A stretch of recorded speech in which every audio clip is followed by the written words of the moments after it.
From MZ Studios in Dallas, Texas, you're listening to the Tennis Revolution podcast.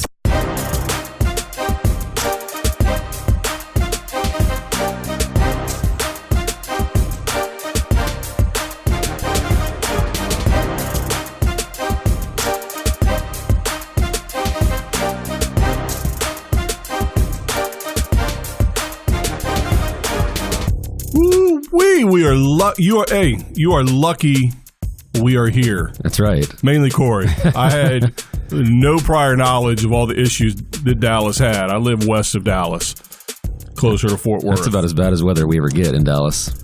Woo-wee! Which is heavy wind. So you are lucky to be alive, sir, much less on the podcast. I battled through apocalyptic conditions to get here. No power on the roads or my house. How long have you been without power in your house? About 6 hours now, How long have you been without power in your backhand? I knew that first question was leading somewhere. That's why I didn't want to answer it. About 16 years. You texted me for once in your life, we've got no power. And did you notice I tried to call you twice? I did. And you didn't pick up. And I'm glad you didn't pick up because I was saving it for the fans.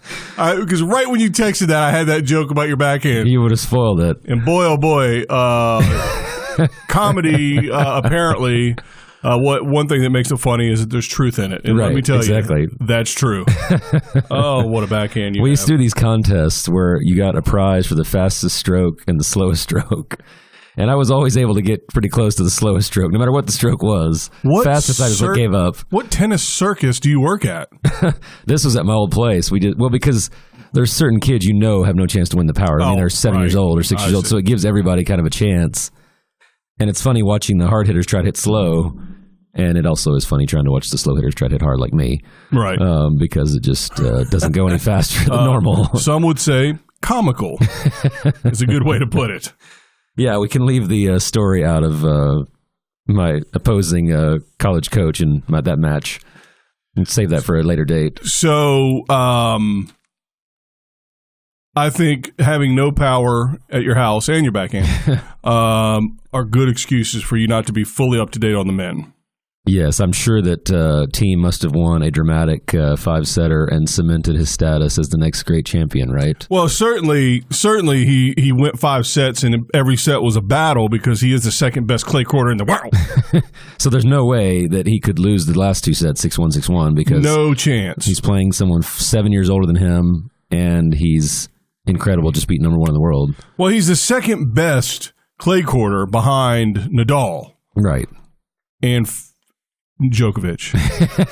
And he's also and possibly Federer. Second behind Federer also. I hate men's tennis so much. Were you more frustrated by the fact that Djokovic lost to him, or just watching that match to me was so frustrating? All right, here's the deal. Here's what I'm doing, and I think it's fair.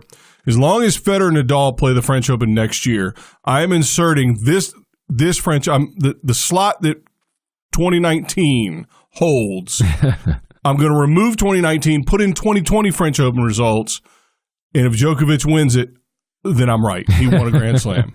Well, Godly, I missed it. And Team had about 17 different advantages, and he won 7-5 in the 5th. Missed it by that much. I almost had it. Now the thing is, but let's just say Djokovic had won that 7-5 in the 5th. Do you still think he could have won in the final? Because he looked effing terrible in that semifinal. The fact that he lost 7-5 in the 4th was impressive. He didn't look terrible. He looked terrible in spots and brilliant in spots. It was so up and down. If it was perfect weather, no wind. Yeah. Oh, he would have won for sure. He would have destroyed him. I've never seen him play like that ever. Listen, Team is not. He might be the second best clay court player, but he doesn't play clay court tennis. Right. It's as simple as that. Do you know why he's the second best clay court player in the world, according to some people? No. Well, I don't know what the reason you're going to give. Yeah, but what do you think? I actually, for once, I actually want your stupid opinion. I mean, just because he has so much pace and spin on both sides that he can, dictate play, I think is part of it. It has more to do with the fact that he's got a big, dumb, long, stupid stroke on his backhand, and he's got more time to get out in front and actually connect on it. Yeah, and he was blasting at times. Because if he plays Federer on hard courts, he can't hit the backhand like that. He can't. The question I haven't answered after 24 hours, and no one has been able to answer it to my satisfaction, is why did Djokovic go to the net 70-plus times? I've heard somebody say, because the wind. I said, well, I think the hardest shot in the wind is a volley. And Navratilova said that too. Well, then in that case, it's for sure wrong. I was going to say it's probably wrong when you said it, but for her, well, think about I agree with her because you have no time to react, and you need to be able to make quick reactions when it's windy. And his volleys suck anyway. That's the thing. That's what I don't understand. They're not great. They're not great. I've never seen a match he played where he did not want to rally from the baseline, and that's what freaked me out from the very beginning. But he couldn't. Yeah, no, I mean, it wasn't working. At periods of time, he couldn't. It had nothing to do. He just didn't handle the conditions at all. At all. He didn't handle the conditions well at all, and that's disappointing. When we keep going in reverse, but Federer didn't either, by the way. Well, what I don't understand is we know this as we complain about it every year. Why was this the one year that both semis didn't play at the same time? Because they knew rain was coming in. Yep. To me, that was a huge disadvantage to the winner of that match, regardless. Maybe not huge. Well, I would say huge because they played the next day. Well, I'll tell you, and I think Tennis Twitter has an answer. Sexism! Apparently. They wanted every moment of men's tennis on the main court. Well, apparently, numbers-wise, they do. They sell three times as more tickets, and apparently they sold both matches separately. Okay, that's why then. So, because I thought they might have sold it as one ticket, and I thought, why would they do that if they could sell two tickets? Right. So that makes a little sense. They wanted 15 and 15 instead of 5 and 5. Right. And what was funny, though, then they did play the two women's matches simultaneously, which were semis. So I didn't understand. I guess just because it was two marquee matchups, they thought they could split. Well, I think most people don't think women should be playing sports. So the French certainly don't, except Serena, who kicked Thiem out of the press conference. But yes. Everyone else, no other woman counts. And we didn't talk about that last week because I didn't care. Right. Because it's not a story to me. No. I really just don't care. Anything press conference related is not a story. Well, it might be. It might be. With a woman, I meant. And remind me to talk about that at the tail end here. Maybe a coach's corner. That's right. There you go. Yeah, we didn't talk about that issue because, to be honest with you, I think it got blown up. And even probably one of the people involved probably had it wrong. Yeah, and I don't even think Serena could have had no involvement in it. Yeah, she could have just said, "I want to go now," or "I'm leaving." She doesn't know who's in there. She's not listening to the press conferences at the time, and they just said, "Okay, we'll get you in." Yeah, but the other thing is, or not, or literally. All of it could have been accidental, and it doesn't matter, and it's really irrelevant. I thought he had a great line, something about, you're kicking me out for someone who's not even in the tournament still, which I thought was pretty good. And true. But the other thing is we always talk about how the number one seed or the seeds get the biggest advantage ever. So why aren't Thiem and Djokovic, the number one seed, playing first and give Federer and Nadal the second match, which is more disadvantageous? Yeah, who knows? Who knows? That's the other thing that irritated me. It's like, because to me, if Nadal had to play yesterday, that makes the final slightly more interesting. Do I think it changes the outcome? No, I don't. But to me, it makes it a little more interesting. Oh, he's not as fresh. Thiem had an extra day of rest. And then if Thiem, gets ahead early, then it really builds the interest. Once Nadal wins the first set, I have no interest in any match he ever plays at the French Open. And I have to look back. I wanted to look back and see if the two 99 and 0. Yeah. I think that was the set. I think that stat popped up. Well, I was going to say, the two match losses he had? He probably lost first set. I would think so. I don't do research, but that would be my guess. And so once he wins the first set, I'm like, why do I need to watch it? Which I didn't have a choice this year. I didn't watch it, but once I heard it was a relatively short match, I already knew the outcome. Well, yeah. So the intensity for Thiem, and I think his head was in the first set, but I think he made a tactical decision to lay back in the cut a little bit and just try to work points. He wasn't serving big at all. When he did that against Djokovic, it didn't work either, which is interesting. They were showing the stats of when he sliced, and he sliced more in the sets that he lost. Yeah. Well, not even that. I mean, he was hitting pretty decent ground strokes, but he wasn't serving big, and his percentage on first serves were higher. Right. And that could have been a calculated choice based on the fact that Nadal's going to jump all over his first serve, his second serve. So that didn't work in the first set, and so the second set he came out dropping bombs. So at least he made some changes. Yeah, I think he did, and then won that second set 7-5. But then but it wasn't a good set because they went back and forth with breaks early. Yeah. It was like 1-1, and then I can't remember the exact scores, but they went back and forth with breaks. It wasn't a neck and neck battle. Well, it was, but not with good. I thought Djokovic's team was terrible tennis for most of that match. Yeah, listen, it was dramatic. I take nothing away from that semi because the condition, it was absurd. Oh, yeah. The whole thing was ridiculous. And the only reason probably that they made them play is because they had to get the final on Sunday. Right. If that was the final, they probably would have waited. Yeah, or at least a couple hours. And by the way, if I don't care to hear the notion that this is an outdoor tournament. We're going to play it outdoors. Until next year. Hey, you know what's outdoors? I'll tell you what's outdoors. How about thunder and lightning? How about 50-mile-an-hour winds? How about rain? Snow. How about snow? So, yeah, lots of things are outside. And if you can play outside, wonderful. I will say the only reason it made Djokovic look bad is because team never complained at all. Federer never complained at all. Nadal never complained at all, at least publicly. And then Djokovic is out there like crying throughout the first two sets. I know. And he literally looked like he didn't want to be there, which he clearly didn't. Right. And Federer's had that too. He had that a couple weeks ago where he had to play 2 matches in a day, and that second match, he did not want to be out there. Well, look, he didn't look like he wanted to be out there as Rafa was, beating the crap out of him. Right. But, I don't know. I think the wind... I don't know. It's hard. The wind is always the one thing that they hate. Even a little bit of rain, you can play there and not have much of an issue, I think. With Federer's game, though, it seemed like the wind hurt him a lot more. Everybody says, well, they both have to play with the wind. Yes, They do, but if their games are different, it affects them different. What did you think about that match overall? It was crap. I heard a lot of people say how impressed they were with Federer this tournament. I'm like, he played no one. He beat an exhausted Wawrinka, and then I thought he played terrible against Nadal. And he had his moments. Now, they did show that stat of the break points, which is pretty crazy, because if they broke at the same percentage, he would have beaten him 2 or 3 times, but he's broken like 20% less on break opportunities. So, well, both of those matches, the wind was so absurd that So let me ask you this. Would you have rather them played both those on Saturday and kept the final Sunday? Because to me, that was the only other option. You play a doubleheader Saturday, maybe play them both at the same time at 8 a.m. Well, no, I can't speculate on how they should have moved things because I don't know.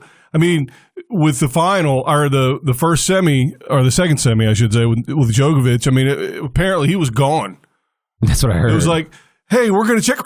And he was spinning out in the parking lot. Well, it was weird because someone said they already canceled for the day. I said, canceled? It doesn't get dark there for like 4 more hours. I'm like, how have they canceled? Well, now listen, you could also, I mean, I've run tournaments. You've run tournaments. Certainly not, well, I've run a professional tournament, but just a low-level one, but not a Grand Slam. And so, you're dealing with a higher-level player, and it's not like a junior tournament where you can make them sit around all day and just wait. You know what I mean? And they have said... Now, granted, I'm sure they have luxury accommodations to wait in. It's not like, in junior tournaments, they're all sitting outside the tennis center building, leaning up against the wall, or whatever. But well, I wonder if they told them, we'll reschedule it, but we're not moving the final. And he said, fine. That would be interesting if that conversation happened. Well, the upside is I don't think team was affected by it. I really don't either, because it's basically like playing a 2 out of 3 set match back-to-back days, which they do every week. Right. And I mean, Nadal will be fresh no matter what he played the day before. It doesn't matter. Yeah, that's what roids will do for you. So, I'm just kidding. I don't know what he takes.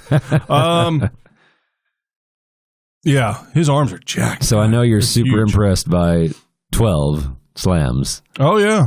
I mean, listen, first of all, if if he was not here, let's say he got the flu at the beginning of every single French Open he's ever played. Right. Let's go back in time and say he had the exact same record he's had everywhere else, but he got a stomach bug every first round of the tournament and had to pull out.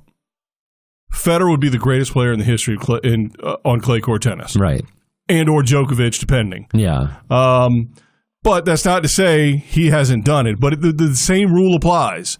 It's the weakest era. Right. So his stats, while absurd in terms of how 12 titles out of 14. 12 out of 14 years, or maybe 15 because he had that one weird walkover or whatever. Yeah. Which I don't know why that doesn't count as a loss on his record, by the way. He dropped out during the tournament. I thought that counted as a loss. Oh, yeah, I don't know. But yeah, so at least 12 out of 15 years. So, yes, that's absurd, and I get it. But if I'm being fair, you have to put it in the same context as the rest of the Grand Slams that the other two have. And It's like, they keep showing this list. Federer's number one. Not much longer. Nadal's number two. Then Djokovic, then Sampras, then Nadal French only Open only. Right. And it's like, I get it. But it still is factored in, from my point of view, into this era, which is, in my opinion, the weakest era. By the way, fans, if you can hear music in the background, apparently the studio is going late tonight next door. It's all part of our new hip update. Yeah, I mean, our studio is in a real bohemian building with a bunch of artists everywhere, and then us. And so they do all kinds of cool things all over this building, all kinds of different studios, and then us, not cool things. And so hopefully it's not bleeding in. And if it is, you got free music. I hope they don't get us for copyright infringement. But if you put Djokovic, Federer, and Nadal first round to quarters for all three of them, I think they went 45-1 in sets. And so again, are they that amazing, or is everybody else just that bad? No, because Roddick, remember, took sets off of all of them a lot of times. Yeah, a lot of times, and other players of that general era. I'm sure Hewitt did. Obviously, Agassi. It's just and Roddick's the only one that out of that group that sort of squeaked deeper into their era. Because Agassi retired earlier and he was at the way tail end. But we even talked about this last Sunday. It's like, so my question I have is, why do I need to watch the first week of a tournament? Well, listen, let me just put this out there, so nobody freaks out and hats me. Rafa, I could, again, the same rule applies. Weakest era, so take it with a grain of salt. I think that tempers it a little bit, but based on his actual skill set and his actual execution of those skills, whether he's on roids or not, I think he is the greatest clay court player in the history of the game. Yeah, and I don't think there's an argument against that. And weakest era, to me, won't take that away. No. Because you can actually watch him. Well, because weakest era, he's still playing some out of those 100 matches. He still played, Federer and Djokovic probably 20 times or 10 times. And some other, Wawrinka, the other top players. Yeah. 90% of them are against scrubs, but still. Yeah. Not scrubs, but relative to what we're saying. Right. So what was your question? Well, I was just saying, what do I need to watch the first week of a slam for when they went 45-1 in sets? And the set Djokovic or Nadal lost, he was up 2 sets to love, lost a set to Goffin, and then won the 4th set easily. Well, I find myself rooting for team for Tsitsipas. Definitely. Not Zverev. I can't. There's just no chance. And that match with Djokovic was so terrible. Oh, my goodness. There were moments. Do I rest my case? He was 3 in the world for most of the last 2 years. Can I rest my case on weakest error? Give me a break. I still agree with you on that, but the one thing I will say about him is he at least this tournament showed better skills at the net. No, that's not saying yes, much. Actually, that's funny you say that. I actually thought the same thing at one point. I was like, man, has he been working on his volley? Or yeah, he had some decent. Or has he actually seen somebody do one on TV? And he's like, oh, that's how you do it. Yeah, no, it was funny because I had watched the first set and I taped the rest, and somebody texted me and said, "Oh, Zverev's starting to come to the net." And I said, "Well, that can't be going well." If Fognini wasn't such a cuckoo, I think there's no question he should have beat him. Yeah, I don't understand what happened there. I think Fonini is cuckoo. That's what. Well, I figured out Zverev has one thing that he does really well, which is hard power ground strokes. And so against the people that can't handle it, he wins. Well, someone like Djokovic, who's really good at hard power ground strokes, he lost. Yeah. Fonini just probably couldn't handle the constant barrage of the same stroke over and over because he gets creative and tries to do other stuff. And so the 3rd, 4th, 5th, right in that range. I mean, who cares that he's now at 5? Whatever. I mean, he's definitely one of the best, other than the big 3, out there based on numbers right now. And that clay court UTR was higher than teams, by the way. Right. I'm not saying that. Well, that's weird because I thought team was a second best. Yeah. So Zverev is up 5-4. Serving. And I thought, loses okay, this 7-5. Match is going to get interesting. And loses 7-5. And I'm sitting here thinking, man, this is ridiculous. And barely won any games after that. Yeah. 2-2 after that. Yeah. Djokovic was robbed. He was robbed by the wind. And next year, I guess they're going to have a roof, I hope. Yes, and so all those semis. What is it? La roof? Is that what it is in French? And so 40-mile-an-hour winds, umbrellas blowing. That was one thing I think he uttered to the chair umpire when he's like, what are we doing? And he said, well, as long as it's safe, which in other words, objects aren't flying across the court. And he's like, oh, I thought an umbrella might be an object. By the way, don't you hate the whole, have you ever played tennis? Did you see that? Oh, that was asinine. I hear that. You hear that from so many arguments with umpires. And it's like, you know what I would say? Come back and say, have you ever officiated? That's what I was about to. Golly, you've been around me too long. I would have said. I didn't think about that just now, so I absorbed it from you somehow. Have you ever played tennis? And he said yes. and he should have said, have you ever officiated? Right. And it's like, but at the same time, he did the right thing and just dryly answered, matter of factly, that's what you're supposed to do. Answered his questions because he doesn't want to be a part of this match. Right. Even though, and the worst thing he said was, basically he said, you're making a name, great job, you just made a name for yourself. And the hilarious part of that, by the way, was the very next segment. They said, so-and-so is in the chair. They said, I'd never seen that guy before either. So that was the first time I'd ever heard his name, and it was literally right after Djokovic made that comment. But the complaint he had was ridiculous. He said that he was starting the serve clock too soon. I'm like, there is no too soon. The rule is 25 seconds between points. Right. You can't start it too soon. Really, he probably doesn't start it too soon because to me, the second if somebody hits a ball by you, the second it makes its second bounce, that's when you should start the clock. And they make them announce the score and then press it. Yeah. So he's actually starting it later than when I think they should. Right. Yeah, I thought that was ridiculous. Yeah, because you got ball kids. I mean, if it's a wreck, obviously you got to go get balls in the corner if you're doing it yourself. But yeah, I 100% agree with you. It was highly disappointing considering my, backing of Djokovic generally, that he's going to be the best player in the history of the game. If you've been making the argument for Federer and Nadal, and he's going to surpass them both eventually, unless it's windy. Hopefully, there's, I don't know what to think. I mean, like I said, we need a Nadal or Djokovic to win to keep the, greatest of all time argument going, and now it's, Nadal wins one more this year and Federer wins none, then it's really crazy going to next year because you can't tell me that Nadal can't win 2 more Frenches. Yeah. Why wouldn't he? Right. That's what I mean. So he's almost a favorite right now to have the most slams because I don't think Federer is. I think if you had to place a bet, you wouldn't say Federer's going to win another slam. Ooh. Wimbledon would probably have his best chance, but he hasn't won Wimbledon in a while. Yeah, but man, yeah. I'm going to say a while. It's probably 2 years, but that's a while for him. But he's that's it. It's hard to say. Now, Nadal won't be the favorite at Wimbledon, certainly. No. He'll be probably 3rd or 4th. Behind, that's probably too high. I wonder who the second greatest grass player in the history of the game is. Novak. Better than Novak. Golly. I guess Federer might be the favorite at Wimbledon. Who knows? Well, oddly enough, Tsitsipas is not, was not in the quarterfinals, but I still like him better long term than Zverev or Thiem. Well, he had by far the worst draw of anyone. Wawrinka you could say have the bad draw.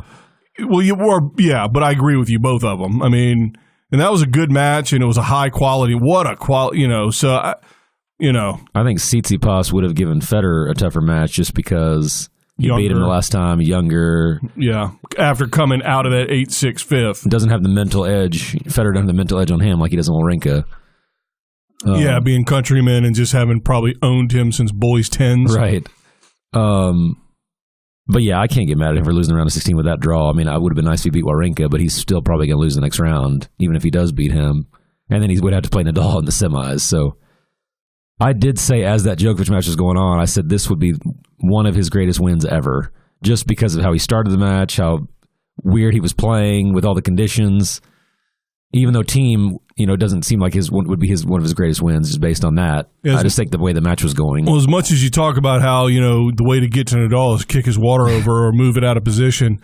I mean, obviously Novak has to have everything perfect, or you know what I'm saying. I mean, I'm going to bring one of those giant fans next if I play. I just point it towards his chair. Yeah, it was. Just be over there making wind noises. I think if they didn't have that delay in the first set. I mean, he could have lost that in 3 straight sets. Oh, I agree. 100%. He looked horrible. Yeah, he was not pulling it back together. Yeah, it didn't look like. Each time he came back, he seemed to get. And maybe part of it had to do with team had to think about it. Right. Oh wow, and oddly because he was in the final last year as well. But still, it's still pressure. I mean, they're playing under a high level of pressure here. That's what's sad about team is we want to think he's made so much progress. Well, all he did was just equal what he did last year. So he's not even getting any points for that. Yeah. He's just staying. But, I was real impressed. So they had the last rain delay. Team's up 4-1 deuce. The first point, Djokovic gets overruled on a call. So it's 1-4 out. Right. And he wins that game in 2 more games. I mean, to me, that was impressive. Well, actually, no, he lost at 3-4. I forgot. He was up 30 love at 3-4 and then blew the game. But if he wins that game, he probably wins the match. But who knows? He still got back to 5-all and lost. So it was a crazy ending. It just chaos, as you said. Chaos. Yeah, I texted you and said, "Hey, are you watching the chaos?" And of course, you why would you watch tennis? No, when you have a podcast to do every week, right? And certainly not live. Who does that? Yeah, what a beating. By the way, super. No, I still am paying for this thing every year. Superb access on Tennis Channel Plus. And you needed that this year with all the delays and finding the channels. It was so hard. Yep. The only it hopped around. Actually, they ended up on NBC Sports. See, I missed that. And NBC regular. See, I didn't ever know that. Like the final today was on NBC, like right. National, the women's was on ESPN Ocho, wasn't it? Do you want me to say should have been? Yeah, I'm not. Please. I'm not because I don't mean it. I don't mean it. People sometimes they take things. I do mean it for this tournament, just because. I'm sorry, I have to know who the players are to have interest.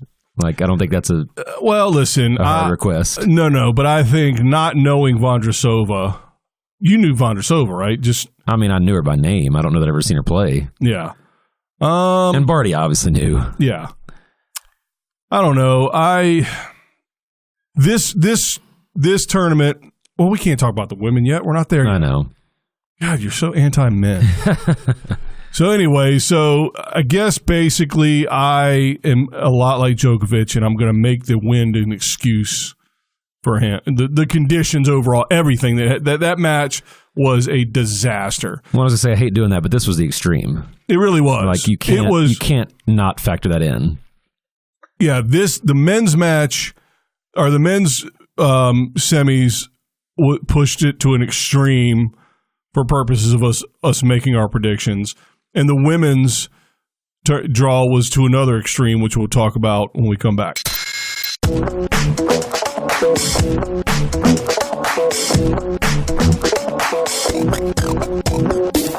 It's time to join the revolution. Go to our website, tennisrevolutionpodcast.com, to get the latest episodes, email us your questions and comments, or give us show ideas.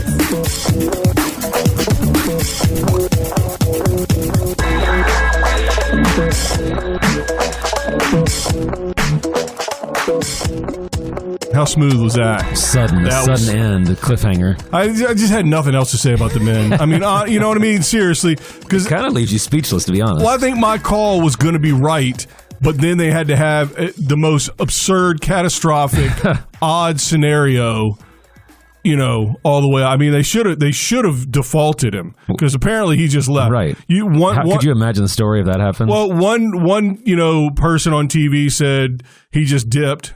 And then somebody else said, well, they said it was canceled before he left. Yeah. And some other people were saying he left before they called it. I can't picture him leaving before somebody told him. Really? You kidding me? No, the reason he would do that is if he leaves, there's no way they can keep playing. And by the time... And they're not going to default him in that scenario. There's no chance. Yeah. Well, and we got the exact ending that we don't want in tennis. Number one, the exact same finals last year.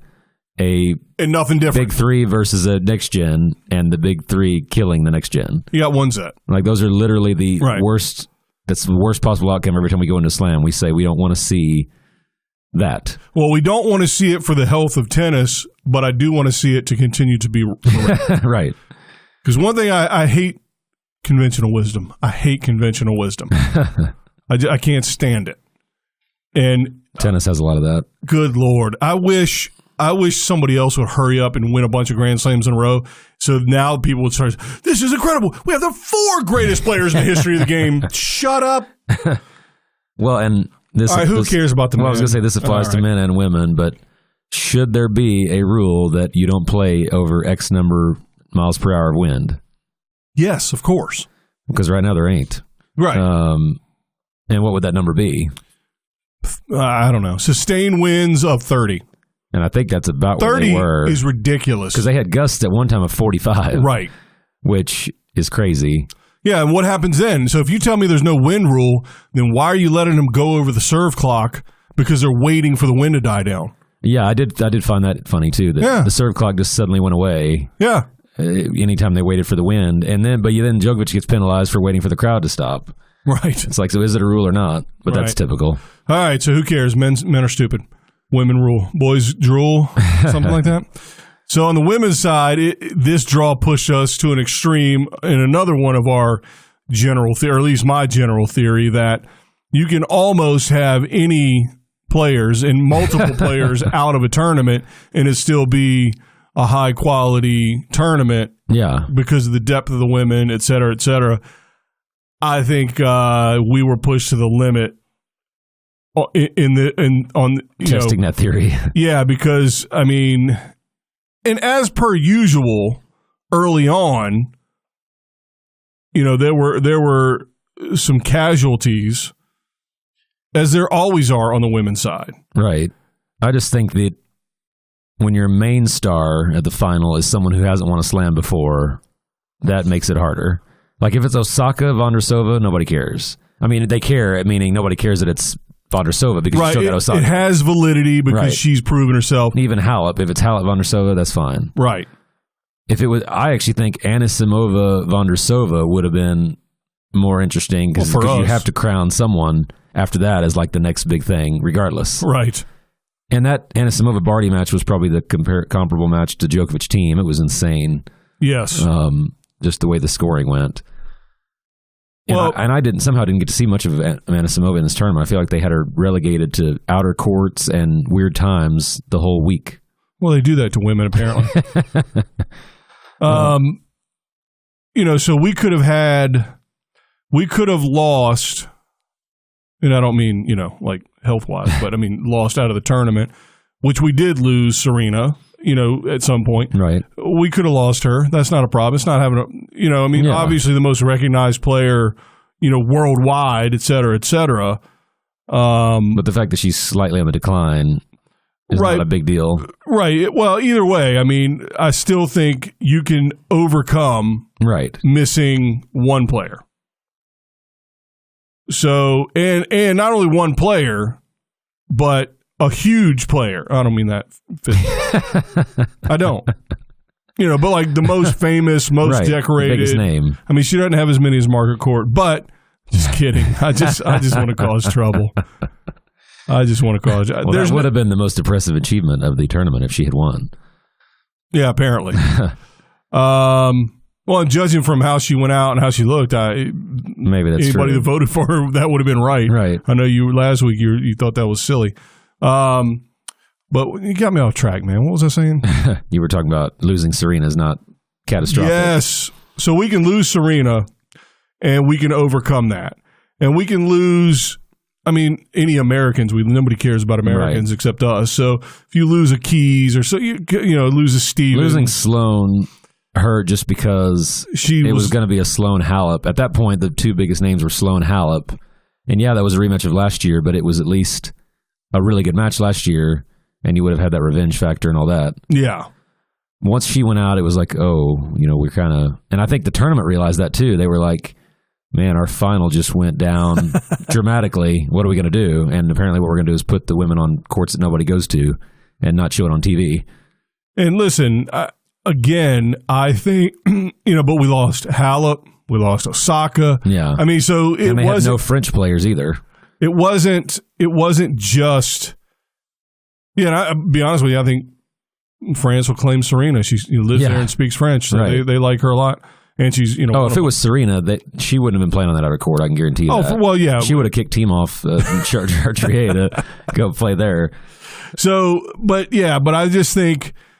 So generally speaking, I think we have that sentiment that the women can lose more of their top players and it still sort of be, a high quality tournament.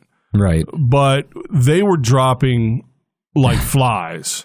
Well, and if you think about people that go to a sporting event, I would venture to say that, obviously there's a lot of tourists and visitors, but most people at the French Open probably see live tennis once a year, which is at the French Open, if people are coming from the nearby surrounding areas. So Vondrousova is not somebody they're going to know, Maybe, yeah. As much as another name. And that's the problem when, like a TV audience, we have the option to track them as the tournament goes on. And man, she beat so-and-so and she beat so-and-so. And you can kind of build a little excitement. I don't think you have that because people are just going one day of the tournament and they want to see the people they've heard of. Yeah. Well, then the other thing is we had walkovers a lot late. Right. I mean, Svitolina came through with a walkover and still lost the next round. And Kvitova withdrew the morning of the start of the tournament. Right. And then Andreescu pulled out. Wasn't that also against Svitolina? Or was that the Svitolina? No, that was... no, it was Kenin. Yes. And then she beat Serena. So it just was there was just a ton of circumstances that ultimately ended up leaving us with Anna Masova, Barty Semi, and a Konta Vondrousova. Right, and they played them at the same time on the second and third biggest courts. I mean, the men had 1, 2, 3, 4 right in the semis. The women had 8-0, 26-0. Yeah, and to me, 26 is nothing. Right. Well, I don't think she had won. I think I said this last week. I don't think she had won more than 1 or 2 Roland Garros matches ever until this year. Well, actually, maybe none. I think it was none. I think it was none. But so who's going to be excited about her? Maybe there's some British contingent there. No, she has been in the Top upper 10. echelons, before. So at least it's like, oh, okay, she's kind of got her life together. Yeah. And I do think Barty, and I think a lot of people, it's not like I'm some genius. A lot of people think Barty is a future star. Right. So, and I think that part of it was cool. And the match was obviously competitive. Well, the final wasn't that competitive, but her semi with Anisimova was amazing. Yeah. I think there would have been a much bigger buzz, even though Barty's top 10. And again, not just saying America, but Anisimova to basically come out of nowhere. Because basically both those players would have come out of nowhere in the final. So somebody's going to get their first Grand Slam and just get endless publicity moving forward. I don't know that Barty's getting a huge amount of attention because it was a little more expected. And she didn't beat anybody on the way, en route, which isn't her fault. But yeah, because she didn't have to play Osaka in that section. Yeah. Or Halep. Right. Yeah, because she would have had to play them both. That Anisimova, that Halep shocked me. I was shocked that Halep Were lost you there. shocked? I was shocked more of that than I was Ken and Serena. Absolutely. Because Halep was pretty close to her top form. Well, I didn't get to see that match again because it was hard to find. Every tournament, literally every tournament, maybe every match that some American, well, it doesn't even have to be American, but some young no-name player, unseeded player, wins a match against somebody big. And it's funny, we call it shocking. Why is it shocking when it happens every tournament? Well, no. What I'm saying is what drives me insane is that the commentators lose their grip on reality. Right, that's what I mean. Like it's unheard of. Anna Masova, or what's her name? Anisimova. No, the other one. Halep. Kenin. Oh, Kenin. Kenin beat Serena, and now oh, she's an ex-American great. Right. What? Relax. Relax. Well, and to me, there's only one thing that could happen in the women's that's shocking. Because it's only get rid of it? It's only happened once or twice, which is when the defending champion loses first round. Yeah. That's about it. Or the number one seed even loses first round. Right. And even Osaka was close this year, but she came back and won. Yes, that was. But like to me, anything that happens after that, it can't be considered shocking. It can be surprising or unexpected, but it can't be a shock. And we'll know more a year from now or 2 years from now on some of these players that have come through deeper in this tournament on how it's going to, play out for them. And Anisimova got to be the next big thing. I mean, how could she not be? I would hope so. 2 deep runs and slams. And Kenin, too. I mean, yeah. But Kenin has been around longer with more mixed results. Anisimova has had almost all positive results. She just hasn't played as much. Because I don't think she was even high enough to get in a lot of the tournaments, and now she's going to be able to get anything.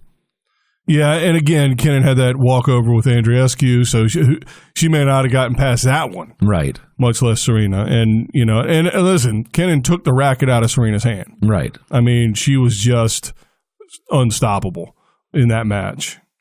And Keys did, her normal, what we talked about. She made it to the quarters, and I don't think she played bad. She just had a, tough match. Yeah, yeah. And that's why it's hard. She has more consistent results, but it's hard to think of her as the next, great when she doesn't have those breakout results. Yeah, and listen, I don't think this is a shocker, but first of all, obviously it was a mismatch in the final, and I also think it's pretty, again, common knowledge, common wisdom or whatever, conventional wisdom. But yeah, I think Barty is going to continue to rise up through. I don't see her sort of doing what Osaka's done, and that's sputter. Right. Yes, in the smaller tournaments. She won a second one. I get it. She's got 2 Grand Slam tournaments, but she's sputtered a lot in the interim. Whereas, I don't know, it just seems like Barty's got a little more, in terms of better head on her shoulder, so to speak. Well, and we talked about this a few weeks ago. I think it's just cool to have a top player from Australia, top player from America, top player from France, we don't really have right now. I just think those are the countries that it's nice when there's somebody to be excited about from those countries, because those are the ones that have just always been driving tennis, really. Yeah. Maybe you could say Spain or Russia for the women, but it's cool to see an Australian, especially on clay, which is, unusual. Well, apparently I just heard this on the tennis podcast. They were talking about this, that I guess Barty had a quote last year that said the best thing about clay is it's closer. Every match on clay is one match closer to grass. something like that. Yeah. And so her best surface is certainly not. It might be a worse surface. Yeah. But again, nobody's playing clay court tennis anymore. Right. They're just good on clay for whatever, Well, because they're basically, you don't need to when your opponent's not. Like if they're not playing clay court tennis, you don't have to play it. Barty is not the player that hits through people and then that's sort of stunted by playing on clay. So it doesn't matter. Not that she can't hit by people, but it's not like a key situation. Right. I could see her being the best on grass with that slice that she was hitting. Oh, yeah. Yeah. And her overall, she's an all-court player. She's got every, trick in the bag. Right. And has won a doubles Grand Slam or more than one. So, yeah. So overall, the tournament kind of blew, but it did. Did you have a problem with the way they were constantly shuffling the women around? So time and location. Constantly? What do you mean? Well, just like the semis, they changed the time. They put them on the 2 outer courts. The finals, they had to wait for another match to finish to play. Yeah, well, the final, once they decided to go to another court, what can you do? Another day, what can you do? Well, why wouldn't the women's final play at their normal time, and then you let the men finish after? I get that the men need to finish as soon as possible, I guess. That's the number one reason. You're playing 3 out of 5, that's the number one reason. And honestly, they should have started at 11. Right. They should have started at 11. Yeah. Too bad. This is a makeup match. Right. Well, that's what I mean. A makeup match, to me, shouldn't supersede a championship match. Right. And then they could have pushed the men's final back a couple hours. Yes. And then it evens out.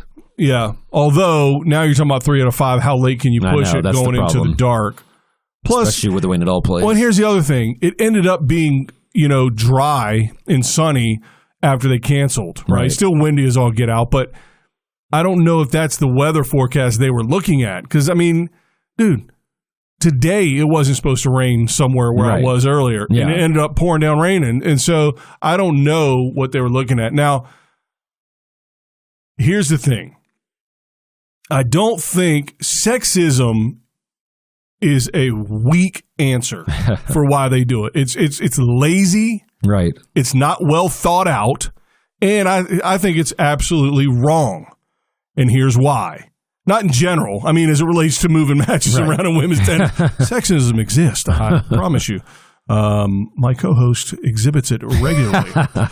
Just kidding. Just kidding. Now I lost track of thought. Every time I tell a joke. Yeah. You were just saying you think sexism is the easy way out. This wasn't sexism. Yeah, it's just, because it's not like they're like, oh, we don't like women, so let's, I think it has a lot to do with, number one, I don't think that they think that these matches will draw as big as Nadal Federer, Team Nadal, Djokovic team.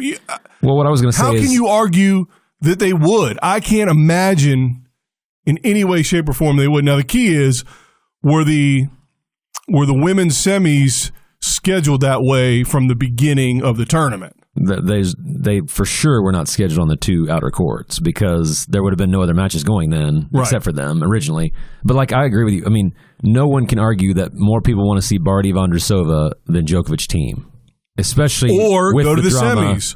Barty Animasova, Konta Vondrousova. Right. All right, go to the quarterfinals. Yeah. Read off these matches. Keys Barty. That's a 14 and an 8. Right. So not bad. Yeah, that's probably the best one. Halep Animasova. Probably not a lot of people on the front end except for Americans because they're just going to think, wow, Halep's going to kill this right, girl. Which is what I thought. Her Cinderella run's over. Yeah, I did too. Yeah. Konta Stevens. That's a 7 and a 26. Right. So I don't know, but again, American, plus you had last year's finalists. That could have been something. Right. And certainly Great Britain's losing their mind with Konta. And then the last quarter, Vondrousova, Martic. Right. I don't think any of those come even close. Listen to the men's quarterfinals. I mean, again, we had the top four. Well, yeah, the top four in the semis. So I think that's pretty well a lock. Right. So then here's what you have. In the top line, the top quarterfinal, 1 and 5, Djokovic, Zverev. Yeah. Crazy. How about this? The 4 and the 10, Team and Hechinov. Right. And I'll even grant that, Team, maybe Hechinov isn't a big draw, but he's the 10 seed. Right. The next one, Federer, Wawrinka. Come on now. Which is going to trump any match that you listed. That's the best match out of all of the quarterfinals, I think. Right. Because even Nishikori, the luster's off of him. Oh, yeah. Maybe 3 years ago, Nadal, Nishikori would have been a bigger draw. Right. And not to mention he got murdered, but he had a fantastic match against him. But even that, in terms of name recognition, is way better than any of those four women's matches. So in this particular tournament, which is what you have to look at, I understand that people have a sort of, I don't know. I don't track this stuff. Maybe that's my male privilege. I don't track it. But this instance is only valuable information as it relates to this instance. Right. Because at some point, it may be warranted that you favor a men's match over women. Is there any possibility, any chance on the planet that a men's match will be favored over women's 100% legitimately? Is there any chance of that? Oh, yeah. I mean, okay. Yes, then if there's any chance of that, then what you say is, hey, in that case, this instance might be that. Look at it and see. Right. There's no chance. Not a single quarterfinal was better of the women, more of a draw than the men. Not a single semifinal of the women was better than any of the quarterfinal. I would take any of the quarterfinal matches over the semifinal of the women. The final of the women didn't trump any of the quarterfinals of the men. And it has nothing to do with how the matches themselves ended up. It has to do with the appeal going into the match. Right, before. Of course, some of those women's matches ended up being better than some of those men's matches, but that doesn't matter. You have to hedge your bets. Right. You're trying to get what are people wanting to see. I've got an answer. I've got a solution. Separate tournaments. Separate completely men's and women's. Don't ever put them together again. Ever. It's funny you say that because I actually thought about the only way. And give the women the best weeks for all the tournaments. Well, I don't care. I was going to say the one problem I have with slams is they sometimes they're not the most equitable in terms of for the players in the draw. Like Djokovic having the team having to play the next day, that kind of thing. Right. The only way to fix that, though, would be more space. All the men play day one, all the women play day two, all the men play day. They're never going to do that. And how about this? How about you start the women and you let the WTA pick? I'll tell you let Catherine Whitaker from the Tennis Podcast, you let her pick. Yeah. So every other tournament besides Grand Slams, and by the way, she's a wonderful commentator. She's a journalist, I guess, and does TV. I don't get any of the stations she does because it's all in Europe and the UK and stuff. And the Tennis Podcast is pretty good, I guess. I mean, it's not us, obviously. But, again, they're way more learned. Right. Although you're an English major. You should start journalism. I should, yeah. You couldn't you? Oh, yeah. Okay. I'm not smart enough, but you could. So I'm holding you back, obviously. Yeah. So anybody out there can pick, but every other tournament except Grand Slams, completely separate. Yeah.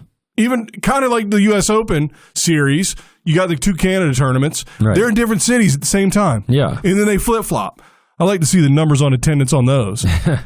So second, during the Grand Slams, it's kind of hard to separate them because the Grand Slams have their weeks. Right. Well, I'll tell you what you do. Week 1, you only play one gender. Week 2, you mix them both. It's the first week of one gender, the second week of the other gender, and then the third week is the other gender. So each gender has a week on their own. Right. And then the middle week, and certainly you're going to favor, quarters, semis, finals of one gender over the first week. Whatever. And you know what you can do?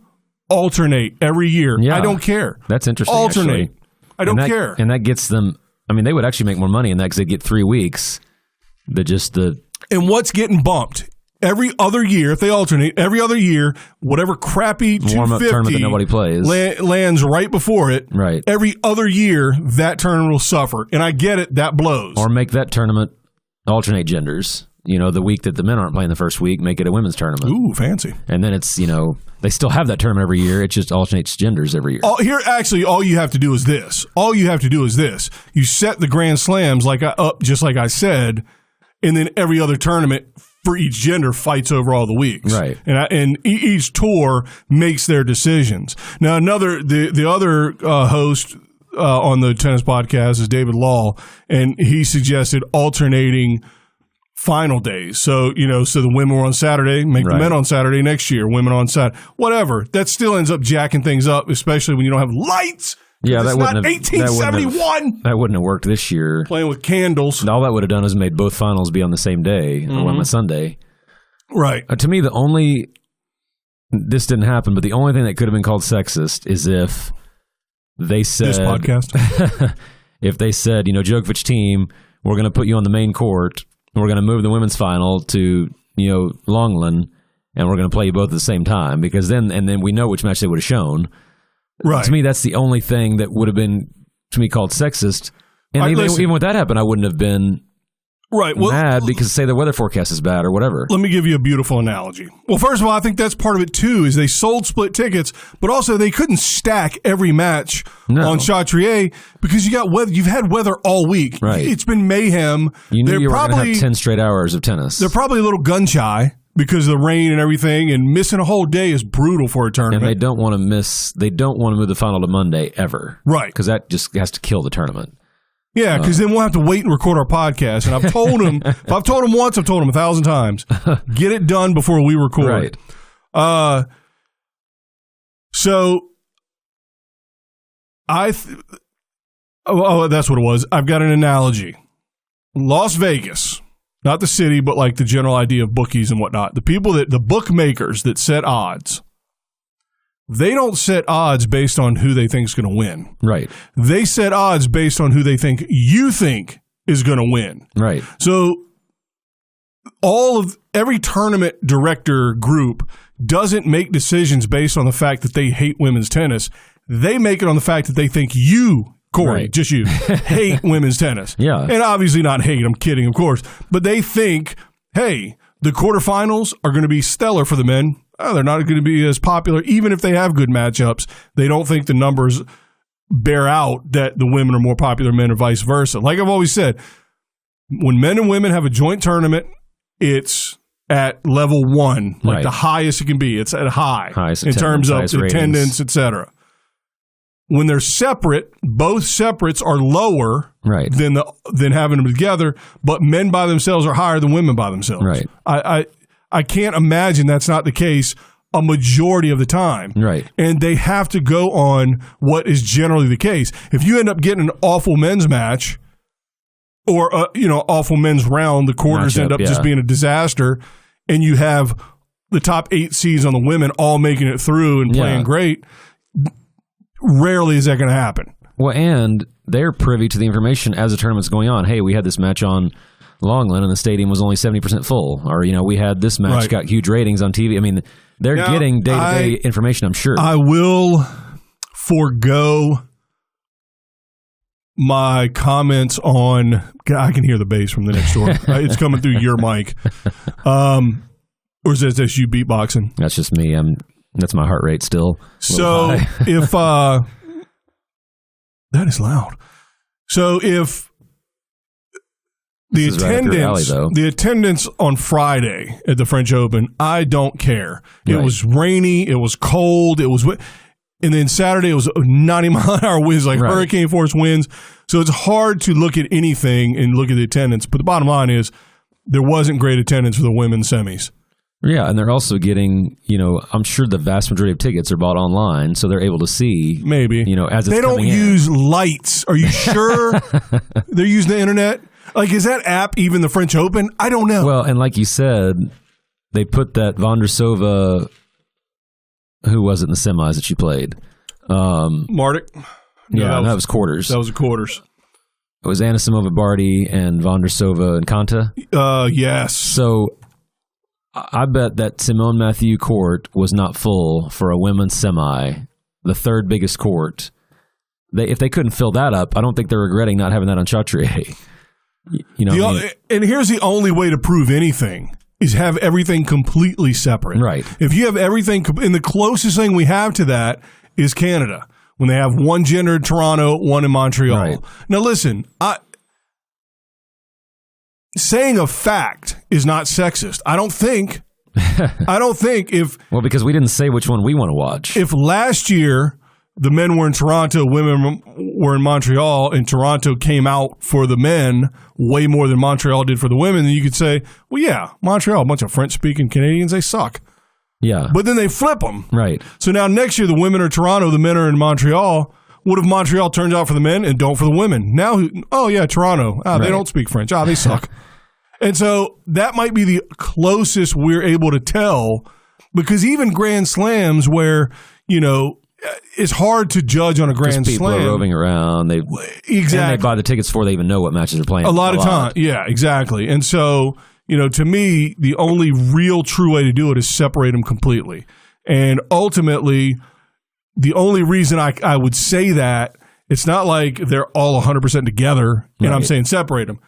4 times a year for sure they're together, and then a handful of other little tournaments they're together. Right. And 2 of them don't even matter. 2 of them are dumb. Hard court in the middle of nowhere. Not in the middle of nowhere location-wise, but in the middle of nowhere season-wise, Miami and Indian Wells. It drives me insane. You can't. There's no chance that you can get it right 100% of the time, and it's going to be sexism no matter what. Well, and there are many years where we've cared much more about the men's final or women's final than the men's final. A lot. But again, you're talking about, it doesn't matter what we care about. It's what they think they can get more tickets for. Right. And of course they make mistakes. They're not going to be perfect every time. There's could be some legendary match that ends up coming with, Barty and Anisimova that could have gone 10-8 in the third, and it could have been Anisimova won, and she ends up winning a slam and being an 18-time slam winner or whatever. Right. And that could have, everybody would have wanted to see that because it's preferred. But you don't know that. You're just, it's like you said, it's guessing. Here's one thing I know for a fact. I know this. I don't even know it, but I know it. These tournaments, in every tournament, one job: make the most money they can. Right. You don't think if they thought every single women's match, TV stations TV included, right? If Michael Jordan is playing, and then the WNBA is playing, or LeBron, or nobody listening today knows who Michael Jordan is. They think Michael B. Jordan. Oh, the guy from Kawhi Leonard. There we go. So they think that LeBron versus WNBA game, and they don't play at the same time. But if they did, right, of course they're going to pick LeBron. Is that sexism? No. Now the women's and men's is not that stark, right, of a contrast. Don't give me this crap. They have better fundamentals. I think these are the closest of all the sports. Every sport, men and women, every single sport. Maybe golf. Yeah, but I don't know anything about golf. But yeah, soccer would be close. Just in America at least, just because the women's team is so much better than the men's. Why do you think that is? Because fewer countries have women's soccer. Maybe. I don't know. I think there are a lot of countries that don't allow women to do things, which is sexism, incidentally. Right. That's actual sexism. But also, I think we don't have, or we might have it, I don't know, and it's not sexist because I don't know, women's football. Yeah, there's not as many sports we don't have women's football. And football takes up a vast amount of our best athletes in this country, which is unfortunate because our sport would do better if we could get more of the athletes around the country from other sports that matter way more. And that's not sexism. Well, and, it's like, I don't think, the one disagreement I have is that I do think that we need to have access to the women's matches, which we did. We had Tennis Channel Plus, you had, NBC app, you had, various places to watch. I don't think they did a very good job of, keeping us updated of the women's matches as they were happening. Because again, True. I don't need to watch Thiem and Djokovic 1-1 in the fourth. I think it's okay at that point to see, Barty and, well, I guess not at that time, but the first set of Djokovic team, I don't need to see 1-1 in the second set when I've got Barty and Anisimova, at 4-all in the second or whatever. So that's what I mean. If they're playing at the same time, Djokovic I'm okay. whining is pretty good TV. It was. Listen, here's the deal. I do not want sexism to dictate what matches we get to see, how the women are treated, et cetera, et cetera. And I'm not saying that as a point of sexism. I'm just saying as a point of entertainment. No. But at the same time, just like I understand that tennis is dramatically below the big four sports in this country, right, and therefore our coverage suffers, which is why we do this podcast, and that includes women's tennis too, by the way. We're also an advocate of that. Yeah. Obviously. At the same time, I think generally people are more interested in watching men's tennis than women's. Yeah. And the bottom line is our women's soccer team, our World Cup soccer team, which is going on right now. When do the American women play? Tuesday. Yeah! I know that totally is a fluke because I asked somebody in the lobby of my club. But you asked somebody. Soccer. I did. I won't watch it. I will. You won't watch it I'll be teaching. Live or taped. No. I will. Not because it's women, because it's soccer. I'm going to watch it a lot. The downside is, just like the French Open, it's in France and the hours are all jacked up. Yeah. So I will watch if they make it deeper in the tournament. I will find a way to watch at some point. They will. Oh, they're top 3, 5, whatever they are in the world. But the bottom line is they might be number one in the world regularly, but they can't beat our men's team head to head, who's not number one in anything. They might be number one in the U.S. Right. Our national team might be the best national team in the U.S. Nothing? Is that not even? Do you understand what I'm saying? There's only one national team. Right. That's our team. And they might not be number one. That's the joke. Yeah, because they're so bad. That fell flat. So now, I'm not trying to say that's what matters. What I'm saying is, from perception of people, they want to see the best. They want to see the forehand that can go the fastest, the serve that can go the fastest, the person that can run the fastest, chase down the most balls, hit the hardest back. They want to see players be able to kick a ball that curves into the top corner of the goal from farther away or further. I never know the difference between further and farther. Farther. I know there, and there. I know those. Further is an extent. Far is distance. Don't even know what extent means. So, like you're going further with this argument than I thought. So anyway, and all of that stuff matters. And don't give me, well, the women have better fundamentals, like the WNBA. Whatever. It doesn't As if matter. anybody's watching for that. Try to have anybody in the WNBA guard any Division I men's college player. It doesn't. Fundamentals are irrelevant at that point. And again, that's not a slight at women in any sport. Right. At all. Sorry, we're developed physically differently. And so that is a factor that nobody wants to mention. Yeah. They never talk about that. No. Now, maybe we're lulled to sleep on the women's tennis argument versus men's tennis because, again, as you mentioned, they're so much closer. They are way closer than any other sport. Totally. I don't mean ability level. You mean popularity? Yeah, I mean, our women's soccer team has the same amount of chance to beat our men as, Osaka or whoever's a good number one. Right. Serena at her peak against Federer. Yeah. So that doesn't change. But in terms of what it looks like relative to each other, there is no drop-off for me in that regard. Yeah, and my only concern is my analogy is, let's say you're making a Marvel, big Spider-Man, whatever movie. Can't wait. You've got to, they know the audience is going to be 75, 80%, 85% male between a certain age. But they've got to have enough in that movie to attract people outside of the audience. And I think that's what tennis is. The only thing I'm saying is if they key in on one thing, do they lose those smaller, demographics? Do they lose the older women or the junior girls who are watching and want to, that's the only thing I don't think you're going to lose anybody if you show 5 games of the women's match during the Djokovic team. Well, are you going to lose people if you show the entire women's match? Absolutely. Let me tell you where this whole argument stems from. Let me just tell you. Andy Murray. Yeah, Andy Murray. Andy Murray wouldn't have something done it. Playing doubles at Queen's Club. Yes. The Boodles. So, by the way, I found out what Fever Tree is. It's a drink mix. Oh. Like so soda. That's a sponsor tournament? Fever Tree tournament is not of the Boodles, but it's actually the Fever Tree. So, here's what we've gotten so far down this path of men and women being equal that we also want to say they're the same. They're not the same. Right. Of course, equality is paramount. And we've got to show an equal number of hours of women's tennis as we show men's.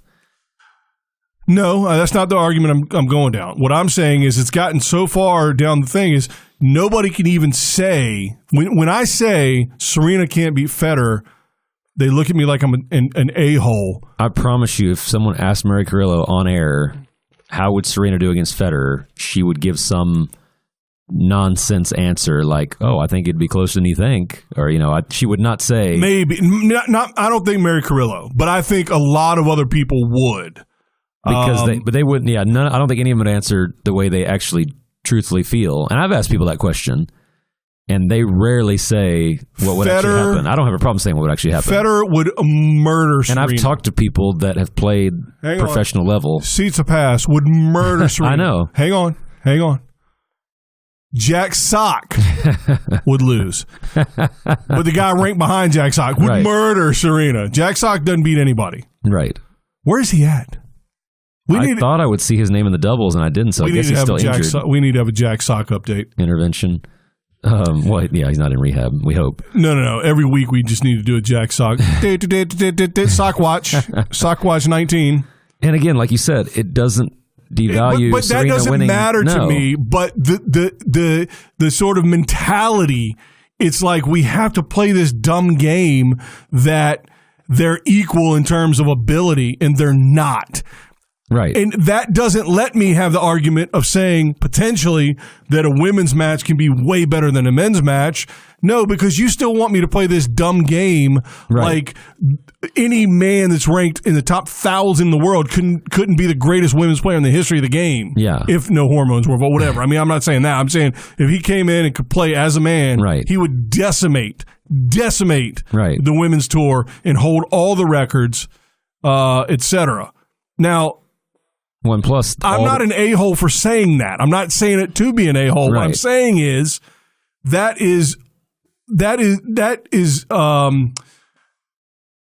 just goes without saying. Right. Except for the fact they don't even want to let us say that anymore. Yeah. And it just goes past that. It's almost unspoken that that's not the case. And now we go to the rest of this crap. Part of this whole issue with the French Federation is they think people want to see the best tennis player. Right. Not the best women. That's a qualifier. Right. You can look at Federer and say he's the best ever. Right. And if you say, well, Serena would have something. No, she wouldn't. Not if she had a racket in her hand and was on court against him. She's not in the top 500 ever to play the sport of tennis. Exactly. Now, that's irrelevant. Right. Her matches are highly compelling, high quality, high degree of skill, high degree of athleticism, high degree of smarts, degree, all the things that go with being the best player in the world at your thing. Right. It's all of them. She is the women's version of Federer or whatever, or Nadal, or Djokovic in my mind, but whatever. Oh, no, he's the male version of her. Coach. Serena would have something to say about that. But no, the reason it doesn't matter, one of the reasons it doesn't matter, is they're still better than 99.9% of the people watching them. Like 99.9% of the men watching the French Open would still get killed by Serena in tennis. Oh, sure, of course. So that's the other reason it doesn't matter. It's like they're still way better than what we're going to play. But here, let me tie it together because I just rambled and whatever. So let me tie it together. So the fact that that's the case, that's the real case, the French Tennis Federation is looking at it like, hey, people want to watch. That's the argument you have to overcome first. But we can't have that argument. Like, why did they put the men's semis, both of them on one after another, but the women's semis were at the same time? Why? Because the first question you have to ask is not, is it because of sexism? No. Right. Oh, that's the French Federation. The first question you should ask is who was in it. The first question you should ask is, out of those 4 matches, what's the most popular one, do you think? What's the second most popular, third and fourth? That's the first question you have to ask. And you can't get to that question if you think Serena will be a top 10 men's player. Well, and I think what you said earlier is right, too, is if they scheduled it that way before the tournament started, then you can maybe allege sexism. By the way, if you went to any of these people screaming sexism, and again, let me rephrase that. Let me rephrase that, because I will tell you one thing: people are going to think, "Oh, he's a sexist. He's just shut up, stupid." Right. No, I'm not. You're an idiot. If you think that, you're an idiot. My argument is exactly what I said it was. Tournaments have to make the decision on what the most popular court's going to be, and part of what factors into that is men are the best tennis players in the world. If we had a world ranking and everybody was in it, it would be men at the top, 1, 2, 3, 4, 5, men. Then women would start coming in, but there'd be a lot of men mixed in, most of the men mixed in, a couple women spotted in, and then more men, more women, less men, and then all women. Right. And then you at the bottom.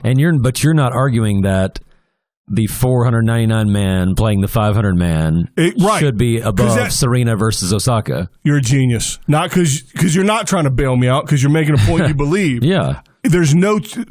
If there were 2 guys that were just finished a challenger and maybe got wild cards in the main draw and happened to play each other, good for them, which wouldn't happen. Whatever.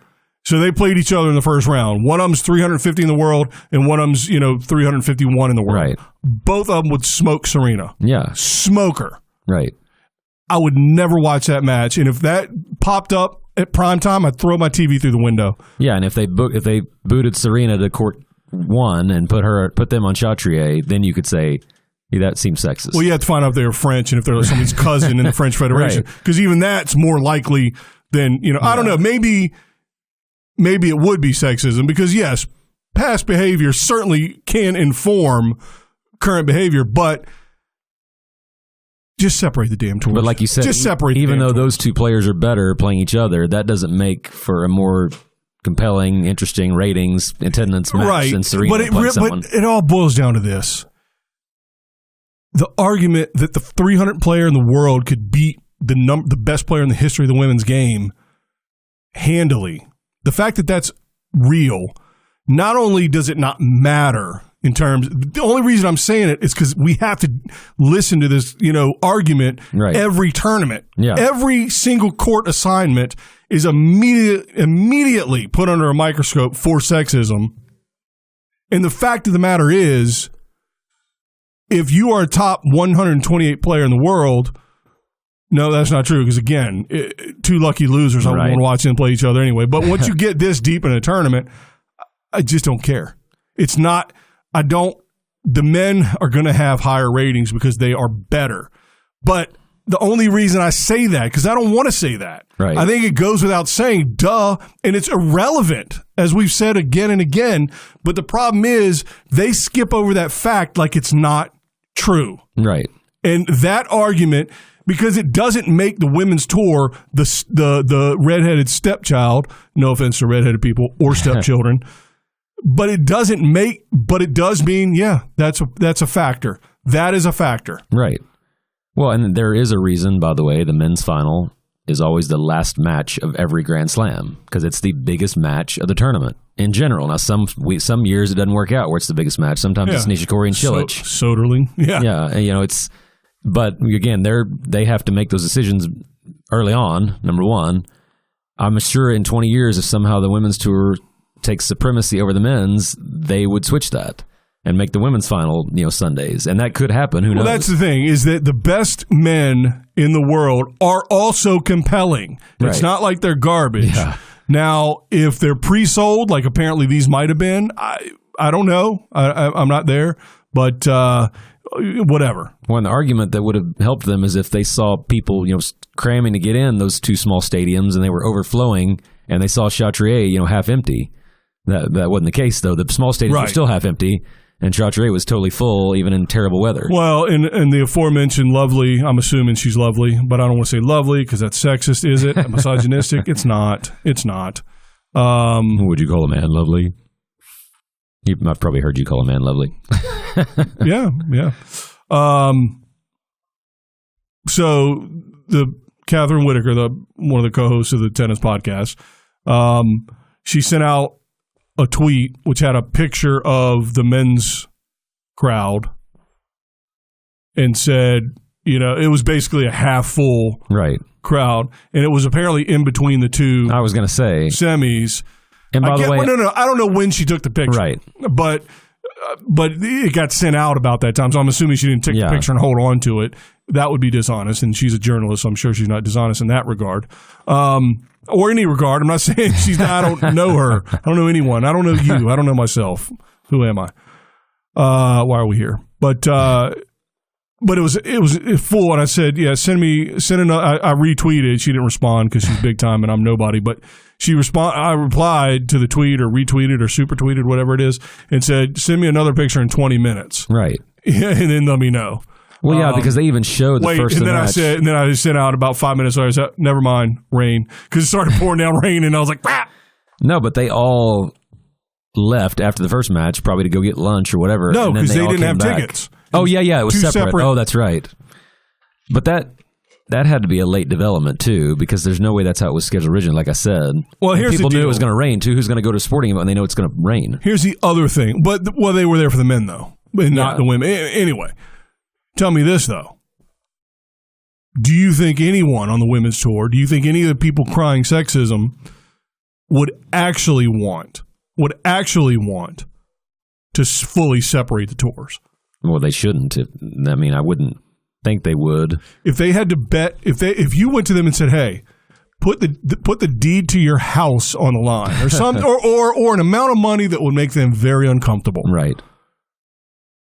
So put that on the line for a women's final and a men's final on what the better ratings are, or the better attendance, or whatever. Yeah. Put that on it and see what happens. No, of course not. Well, to me, that's the number one comparison you can look at for the last 10 years is men's finals, because they're always a separate event, separate days. Yeah. To this year we had it was different because there was a men's match that interfered with it. But, that's an easy barometer too.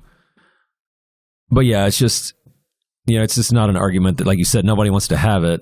Right. And it makes it sound like, we're saying that they should only show men's tennis. And of course we're not. It's silly.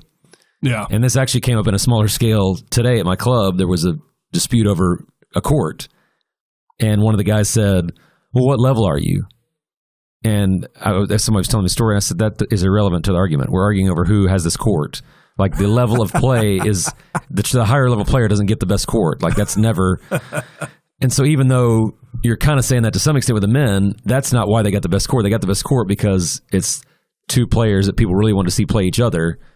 I guarantee if it was Nadal versus Londero, like we had in the round of 16 or whatever, and the other match was Serena Osaka would have been on the main court. Sure. Or maybe both of them would have been. Well, listen, they bump men for women in the press conferences, so it's not like everything. I didn't cry sexism for that. Yes, you got it. Or racism. You had a press conference tidbit for us. Let's hear it. So next week, we will begin, not the U.S. Open Series. Obviously, we're starting grass. But next week, we're going to begin Media Credential Watch for the BB&T Atlanta Open. So I filled out the online form for credentials. I made up all kinds of lies about, that our podcast is simulcast on, ESPN 8, the Ocho. That's right. They have no idea. They're not going to check. They don't care. It's tennis. And so we're going to see if we get denied credentials at the BB&T in Atlanta, which is in July. Now, with that being said, I probably can't go. Right. That's 12 hours from here. Although any excuse to get out of here in July. True that, except for Atlanta is going to be only more humid. Right. And about the same temperature. Yeah. And the traffic is way worse. Oh, man. But nonetheless, if we get credentials, because I put your name in there too. I appreciate that. I will pay for your flight to go to BB&T. That's on record. Now you're sleeping in the car. I'll be in the 5-star hotel next door. That's right. But that's about equivalent with what you contribute to the show versus what I contribute. I think so. So if we get media credentials, and I only put them in for the first 3 days. Okay. So 20, 21, 22, or so 19, when all the Americans are still in the draw. Exactly. No, only Americans play it. It's like the Houston clay court. So anyway, that's my corner. And so we're going to start. And they might not even. It might be an empty watch. We might not get an email for months, right? Or ignored. No, we'll get an email because it's probably an automatic. No, they're gonna read it and then wait, a podcast, right? We'll be in the basement somewhere with Ben Rothenberg and all those podcasters. I don't think the tennis podcast will be there. Oh. Hard to tell in the headphones if that's too loud or not. That's right. And since you don't listen, you'll never be able to tell. Well, they're bringing all those shows back this summer. They have to. Pressure Luck, Card Sharks. I forget. That maybe it may just be those two. Well, if our downloads per week is not enough, if listening to a couple of episodes isn't enough, if I don't know what is our worldwide fame, our tweets, our Instagram, if those aren't big enough, then maybe I'll call them. I don't know how to put this, but I'm kind of a big deal. That'll get us over the top. It was good that had music, underlaying because like we've had the whole show. It's perfect. Exactly. I mean, it is a dance party next door. I don't know if you can hear this or not, but it's a dance party next door. So anyway, that's a wrap for the French. And again, I'm a sucker. I'm a sucker for what's new. I can't wait for grass court season. Oh, we always like it. I mean, it's volleys because there's a big difference between clay and grass. It's huge. I don't think grass in the U.S. Open is a huge difference necessarily, but there's clay or the U.S. Open and clay, right? But there is some separation. Well, I mean, I think probably the best player to do well on grass is obviously Zverev. As much as he's improved his volleys, it's clear. No, it's not. But we won't talk about that. We're kidding. I just wanted to make fun of Zverev one more time. How sad is it, though, that making the quarterfinals seems like an achievement? Yeah. I mean, it's terrible. He's never made it to the 4th round of the U.S. Open, and he's number 5 in the world. And was 3. Yeah. So you can't tell me this isn't a serious, strong error. I mean, that's how tough it is. Even the number 3 player in the world can't make it. The competition is so stiff. Can't make it into the last in the 8. early rounds. The number 3 player. The last 16. Can't make it to the last 16 of most Grand Slams. The last 8 of this one. Right. All right. What do you got? Nothing? That's it. No corner? No. Good. But what you do have is Tennis Rev Pod, right? There you go. On Twitter? I mean, I don't have it, but some people do. This is, by the way, this is not a bit that we're doing, all right? This idiot doesn't have Twitter. He doesn't. I don't, and I've actually just heard recently it's like the best news source there is. No. Well, if you pick the sites that you want to, I mean. Yeah, I'm not saying everything on there is so if you read the New York Times, you fill out the New York Times. You follow the New York Times, Twitter feed, right, and you're getting the New York Times stuff or whatever. You know what I mean? So yeah. so it's awesome. and you're awful because you don't. So anyway, Tennis Rev Pod on Twitter. And for the love of all things tennis, please get your life together and follow us on Instagram for exactly the purpose of not getting anything. We're down to one. We're down one. Who did you follow me under a fake one and just to make me suffer? You canceled it. I delete one every week. So at 114, could you please follow Instagram for fun? If you have an Instagram, what's the harm in following us for? Maybe we should set if we get up to like 300, we'll send out a pic. I think that's so against your principles. That's a good point. All right, we'll send out an Instagram post, but it won't be a pic. Yeah, there you go. All right, so if we get to 300 Instagram, we'll send out an Instagram post, but it won't be a picture. I like that. I like it. Yeah. Now, I don't know what else to send, besides, but I'll ask somebody. I don't even know if you can make a post without a picture on Instagram. Yeah, I don't know either. Well, it'll be an image, but it won't be a picture. Yeah, like of my lunch or something. Oh, look. Here, yeah. All right. Who cares about the website? Nobody goes to that. But we're everywhere. We're on Spotify, and we're on Apple Podcast app. We're on other stuff. Google Play. iHeartRadio. Oh, iHeart. Maybe. I don't know. We are. I've found it. Oh, wow. iHeart. Everywhere. Telegraph. Can you get us on a telegraph? Beep, beep, beep, beep, beep, beep, beep, beep.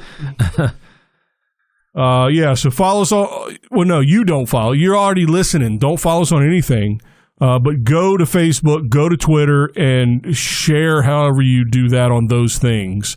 And if not, open the window and shout it out for all the world to hear. That would be good. And spread the word. Spread the word. The more we grow, the more I think we help American tennis.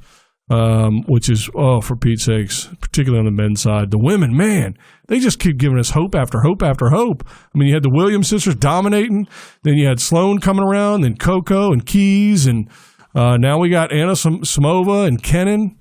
We've had a lot to be excited about with the women. The men have not changed in a while. Awful. But grass, they'll be better because they can't be any worse than they were on clay. So that's something. Yeah, we did have one that make it to the second round on the men in the French. So it's possible. No, Isner is so tall. But he didn't play in the French. No, I know, but in grass, I mean, he'll come out and play no matter what. They're so tall. All of them are so tall. That's what I mean. That's got it. Query made a semi that one year somehow. They're so tall. That's all. That's all I've got is how tall they are. So all right, Isner's tall semifinalist from last year, so he's got to play there. Fancy. That was awful. That's why they changed the rules, remember, because of him. Yep. So, all right. So, if, what a dumb rule, 12 all. God, I hate that so much. Anyway, but we're not to grass yet, so relax. Slow your roll. We'll save that. All right. Well, once again, thanks for listening. Clay court season is over. Grass is here, and I don't mean the kind you get in Colorado. And until next time, thanks for joining the revolution. Bye, guys. It's not sexist.